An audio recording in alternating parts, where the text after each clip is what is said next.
Hi guys, quick video here. Quick, simple, cheap way of fixing this leak. No fittings needed. Here goes.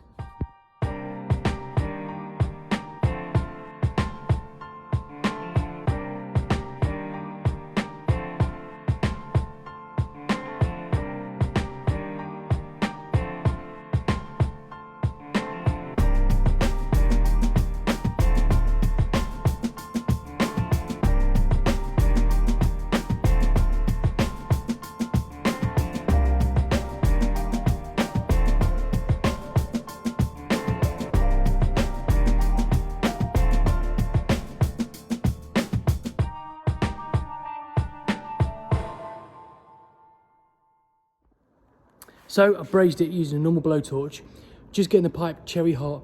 So doing it that way, there's no slip couplings involved, no small section of pipe involved, no flux, no soldering, just one Silfoss brazing rod.